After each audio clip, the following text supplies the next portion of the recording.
You got your stock headlights, high beam, turn those off. Then this is your light bar.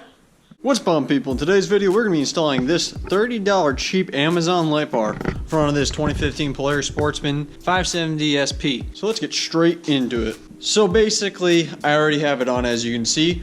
I recorded a whole video of me installing it, but now that I'm done, I basically learned a lot about it, and I kind of want to go over in a video quickly how to actually do it and what I learned from it to make the experience a hell of a lot easier for anyone else that wants to do it themselves. So basically, let's get started with the first thing you're going to be doing is the actual installing it on here. So basically, how the kit comes is you comes with a wiring harness, and then it comes with the light bar. So there's a wire that comes from the light bar that goes to two connectors. You got your positive, negative, standard issue right there, and then you got your wiring harness. And this one came with two attachments for two separate light bars. So say you had two pods, you can wire in two pods pretty easily or whatnot, and have maybe a light bar here, a light bar there, whatever you kind of want. So you can have two off of this one single switch, which is super nice with this kit. But basically, what you got to do first is mount your light bar. So now with these Polarises, they have an actual spot to mount your light bars, because you got two holes right here for mounting a light bar right to this. This is a factory option little, what is it, bull bar, brush guard, whatever you want to call it. You can get these aftermarket as well. But basically, there's two holes, and then from there you can mount your bolts straight through there. Now the one thing I unfortunately found with this setup is you got the bolts going down, and so you put the nuts on the way up into here, and so there's no way to actually get a socket or anything in there, so I had to take a pair of pliers and tighten it that way. That's a design flaw with this this one I found, and what actually happened is one of them vibrated completely loose, fell off, and yeah, so I can't even get a lock washer in there because it's such a pain in the ass, and I didn't have any laying around anyways regardless, but I don't even want to deal with that. So I always gotta make sure these bolts are gonna be, or these nuts are gonna be tightened to make sure this does not fall off. But basically from there, that's your first step. Then you want to run your wire through this little mesh kind of grill right here, and then basically that's going to get you down into here. Now let me get a light out, and you're going to see there is no wires right there, as you can see. So basically what I got is I found myself some tubing. So one of the most important things you want to do when you're, installing something like this is you want to make sure your wires are protected. So I went ahead and got myself some of this. This is just some random plastic tubing. It's really generic. The other tubing that's more factory is this other style tubing. I'll show you right here.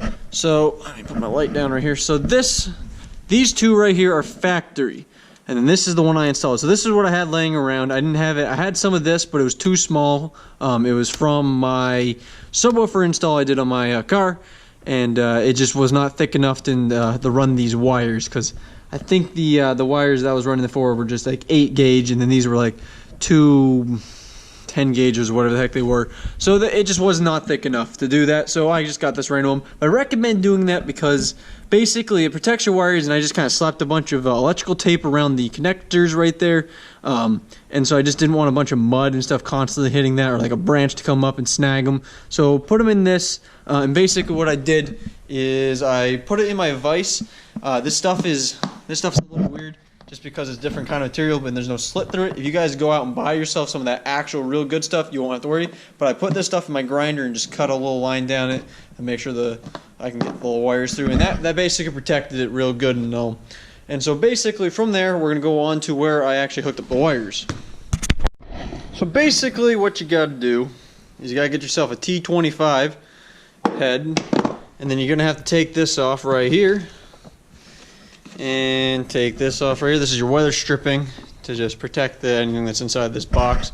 And you're going to take out these 4 bolts. So I'm going to quickly do those 4 bolts real quick. Alright, once you got those 4 little screws, bolts, whatever you want to call them off, you just muscle this little panel out real nice and like. There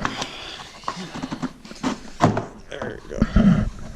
It's still, you just gotta muscle that panel out real quick. There we go. So once that's off, you put that to the side.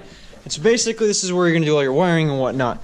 So basically the wiring harness this comes with can work for, you know, any kind of vehicle. It's very universal. So it's got a long set of wires that basically are kind of fucking useless on an ATV. So you gotta zip tie them all up like I did here. But what we're looking at is right here. So on these Polaris ATVs, I don't know if all ATVs do this, but these Polaris ATVs are incredibly set up incredibly easily for a light bar or any kind of attachment that you want to install. So basically right here, you can just hook up your negative and positive terminals right to this little plate right here. You don't need to run anything to your battery, because honestly the battery on this thing is a pain in the ass to get to, and it's kind of a nightmare. So this makes it super easy. You don't got to worry about any nonsense, because you got to take off only 4 bolts, and then you run the wires up through there. You just got to run them up real quick and zip tie up all the extras, and you're basically done. From there though, I ran the little switch up through this area, up into the what is that, like the head unit kind of thing, up along here and right to the switch, and then bam, right there. As you can see, I zip tied it right there. I wrapped in this fabric tape that I had left over from my subwoofer install, just kind of clean it up because there were some exposed wires here. I didn't want to do electrical tape because it just kind of looked a little, it would look a little weird and not very clean, and this makes it look really clean in my opinion. And so yeah, right there you got the switch. You can see the light turned on right there, and it's basically that simple, guys. All I had to do was change the ring terminals to fit a little bit better on these. So basically the ones that came with stock weren't very great. I didn't like them, and so I basically just toss a little bit bigger ones on there. All you gotta do is snip it and then peel the shield away, and then or peel the covering away, put the new ones in that are the right size, and then from there I just put a little shrink tubing on each one to make it look a little bit nicer, crimp it down, whatever. Super simple basic wiring right there. You'll see that all in the actual video that I have, but this is basically me going over everything that I did really simply. And so yeah, that's basically everything, guys, for a basic gist of it. Alright, here we are on the ATV. We're going to do a quick little light test right here. So you got your stock headlights, high beam, turn those off. Okay, just a reference. Then this is your light bar. Alright, and that's your light bar with low beams and high beams. Quite honestly, it's pretty damn bright. If you compare them just like that, it definitely shines up a lot more in that basic little region. But I do have to say, when you're actually on the trails, just having the light bar is perfectly fine and is enough. But kind of having a combination of them all really does the job when you're out on the trails. The light bar is only 12 inches, so it's not anything spectacular that's going to really brighten it up like daytime, like on a full-size truck where you have like a 46-inch light bar or whatnot. But it does add enough light that it really kind of fills in the gap where these two lights over here, the high beam, low beam, that are stock, miss. So yeah, that's basically just a nice little comparison of stock versus the light bar, and I really enjoy it. But anyways, guys, that's it for this video. If you guys have any questions about how this install went, or how to do something on it or whatever, please feel free to drop those comments down below. If I recommend this, I would say absolutely. It looks freaking mean. First of all, I think that light bar being there looks awesome on these ATVs. This is my favorite looking ATV to begin with, and just having that light bar there looks awesome.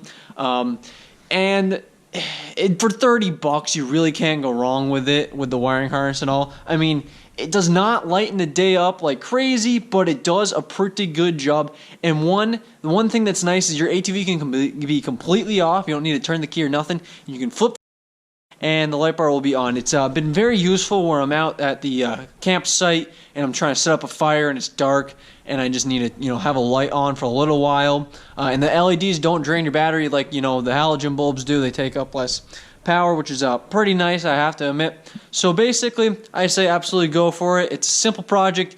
Knocked it out in a couple hours. And yeah, hopefully you guys enjoyed. But anyways, guys, that's the rest of the video. Please like, comment, and subscribe for videos like this. And I'll see you guys later. Peace.